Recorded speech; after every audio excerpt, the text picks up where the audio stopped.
नमस्कार साथियों। आज की वीडियो में राष्ट्रीय उपलब्धि सर्वे 2021 गणित कक्षा 8 के मॉडल पेपर में प्रश्न संख्या 115 पर चर्चा करेंगे।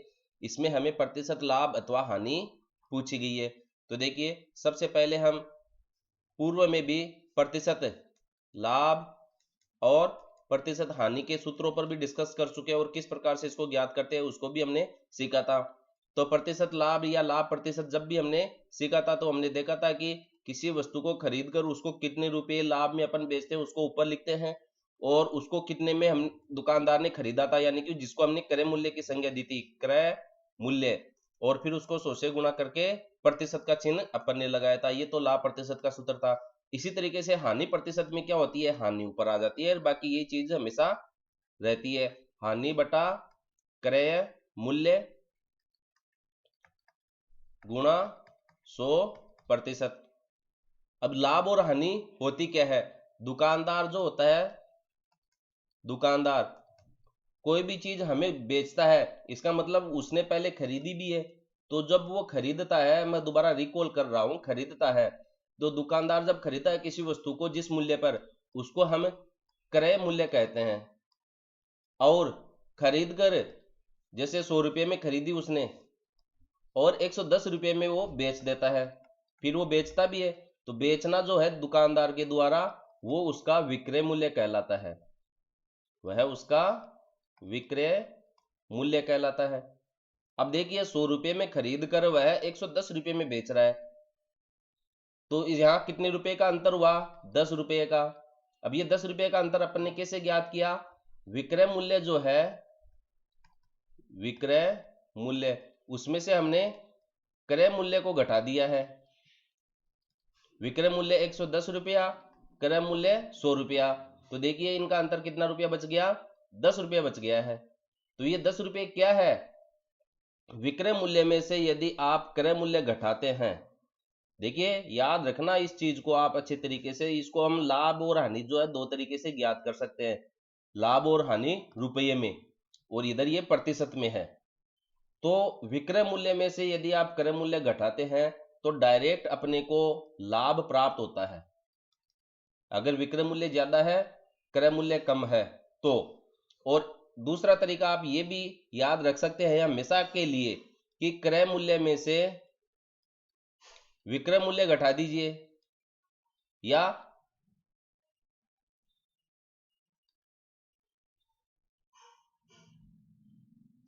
तो इस चीज को अपन एक बार विराम देते हैं।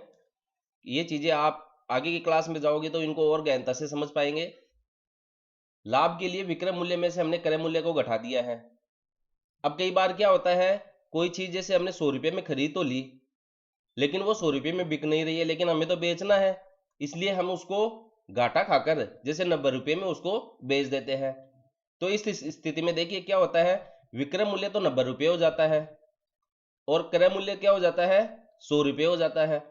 तो विक्रय मूल्य तो कम है, क्रय मूल्य ज्यादा है, तो कम में से ज्यादा घटा रहे तो अपने को क्या मिल रहा है, ऋणात्मक 10 रुपये बच रहे हैं।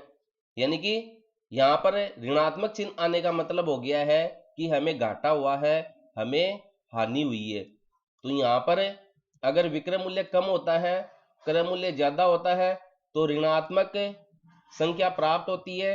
ऋणात्मक संख्या प्राप्त होने का मतलब वह हानि को दर्शाती है। यदि आप विक्रय मूल्य में से क्रय मूल्य घटाते हैं तो इस चीज को भी आप हमेशा याद रखें कि हम किसमें से क्या घटा रहे हैं। आप हमेशा एक ही चीज को ध्यान में रखिएगा ताकि जीवन में कभी गड़बड़ी नहीं होगी। जैसे आप लाभ रुपये ज्ञात करो, जैसे आप हानि रुपये में ज्ञात करो, आपको हमेशा क्या करना है, विक्रय मूल्य में से क्रय मूल्य को घटाना है। क्योंकि लाभ होगा तो विक्रय मूल्य क्या है, बेचने वाला मूल्य है, क्रय मूल्य दुकानदार ने खरीदा है उस वस्तु को, वो मूल्य है। तो अगर ये ज्यादा है और ये कम है तो हमें धनात्मक मान प्राप्त होगा, और अगर विक्रय मूल्य कम है, उसने घाटा खाकर बेचा है, तो कम में से क्या है, ज्यादा घटेगा। जैसे 3 तो कम हो गया, 4 ज्यादा हो गया, तो हमें ऋणात्मक मान प्राप्त होगा, इसका मतलब वो घाटा होता है। तो विक्रय मूल्य कम होता है, क्रय मूल्य ज्यादा होता है, तो इसका मतलब है कि दुकानदार को हानि हुई है, घाटा हुआ है, इसलिए उसको हानि होगी। जो भी यहाँ पर मान प्राप्त होगा वो ऋणात्मक प्राप्त होगा, इसका मतलब हम लाभ नहीं लिखकर हम क्या लिखेंगे, हानि। तो हानि के लिए क्या लिख देंगे, विक्रय मूल्य माइनस क्रय मूल्य, और अपने को उत्तर ऋणात्मक प्राप्त होगा। लाभ के लिए भी अपन विक्रय मूल्य माइनस क्रय मूल्य लिखेंगे, लेकिन अपने को जो उत्तर प्राप्त होगा वह धनात्मक प्राप्त होगा। तो इस प्रकार अब आगे प्रतिशत का जो इसने पूछा है उस पर भी अपन डिस्कस करते हैं।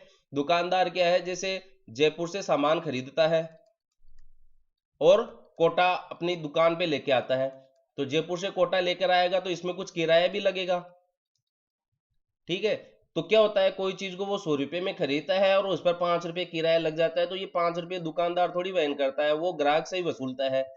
तो खरीदने का मूल्य क्या हो जाता है, 100 में 5 रुपए और जुड़ जाते हैं, तो अब 105 रुपए हो गया। तो वास्तव में तो उसने 100 रुपए में खरीदा है, लेकिन उसने किराया जो लगा है सामान को अपनी दुकान तक लाने में वो भी जोड़ दिया, तो क्रय मूल्य क्या हो गया, 105 रुपए हो गया।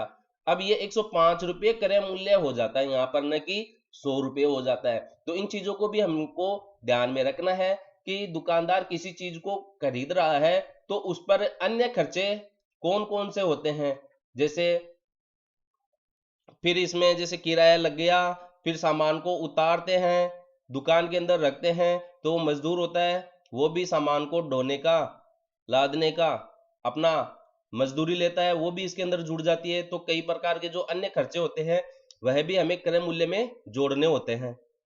तो ऐसा ही सवाल आपको यहाँ पर दिया गया है, जिस पर अपन अब डिस्कस करेंगे। देखिए ये जो सवाल आपको दिया गया है इसकी मैंने बारीकी आपको समझा दी है। एक व्यक्ति ने 3,200 रुपये में एक सोफा सेट खरीदा। देखिए 3,200 रुपये में सोफा सेट खरीदा है उसने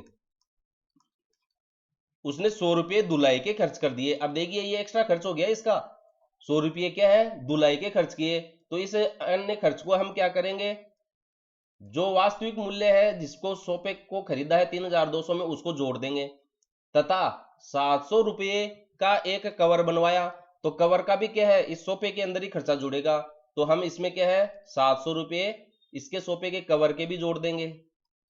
ये कवर के अपन ने 700 रुपये यहां पर जोड़ दिए। अब आगे देखिए, पसंद न आने के कारण, अब उसको क्या है, व्यक्ति को ये सोफा पसंद नहीं आया तो उसने पूरे सेट को 3,500 रुपये में बेच दिया। तो सबसे पहले तो हम ये देखते हैं कि इसका कुल मूल्य कितना हो गया अन्य खर्चों के साथ, 3,200, 3300, 3300 और 7 कितने हो गए आपके, ये 4,000 रुपये हो गए। देखिए तो यहां पर जो वास्तविक क्रय मूल्य हो गया है उस व्यक्ति के लिए वो 4,000 रुपये हो गया है। अब वो उसको कितने में बेच रहा है, 3,500 रुपये में बेच रहा है। अब देखिए अपन इसको फिर वो क्या करना है, इसका लाभ प्रतिशत या हानि ज्ञात करना है अपने को। देखिए उस व्यक्ति के द्वारा सोफा का कुल खर्चा कितना है अन्य खर्चों सहित, यानी कि वो 4,000 रुपये में उसके आ जाता है, लेकिन वो बेच कितने में रहा है, बेचने का मतलब अपन इसमें विक्रय मूल्य की बात करेंगे, वो है 3,500 रुपये। अब हमने क्या कहा था कि आपको विक्रय मूल्य में से क्रय मूल्य को घटाना है। क्रय मूल्य का मतलब क्या है, अन्य खर्चों सहित जो वास्तव में उसने खरीदा है, फिर जो अन्य खर्चे हुए हैं वो उसका क्रय मूल्य कहलाता है। तो ये कितना है, विक्रय मूल्य तो 3,500 है उसका, क्रय मूल्य उसका 4,000 रुपया है। तो देखिए यहाँ पर अपने को माइनस का 500 प्राप्त होता है। अब माइनस का 500 प्राप्त होता है, इसका मतलब इस सूत्र में हमें क्या हो रही है, हानि हो रही है। तो यहाँ पर -500 रुपये की हानि हुई है। अब हम हानि प्रतिशत ज्ञात करेंगे, अगर ऋणात्मक चिन्ह प्राप्त होता है तो मतलब हानि है, तो हम हानि प्रतिशत ज्ञात करेंगे। हानि कितने रुपए की हुई है उसको अंश में लिखेंगे, और उसका कुल क्रय मूल्य कितना है, वास्तविक क्रय मूल्य जो है उसको कितना खर्चे कितने कुल कितने रुपए में गिर गया, वो धुलाई सहित कवर सहित क्रय मूल्य, फिर उसको 100 से गुणा करके प्रतिशत का चिन्ह लगाएंगे, ये अपना सूत्र था।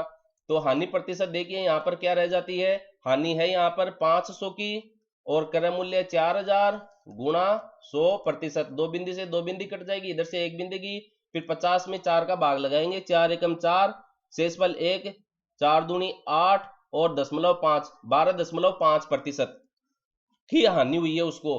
तो 12.5 का मतलब हो गया 12 सही 1/2%। देखिए 12 सही 1/2, यहां पर 50 में आप 4 का भाग लगाओ, तो देखिए ये 2 शेषफल रह जाता है, तो 2/4 लिखते हैं इसको, 2 में 2 इसमें भाग लगेगा, तो 12 सही 1/2% प्राप्त हो जाता है।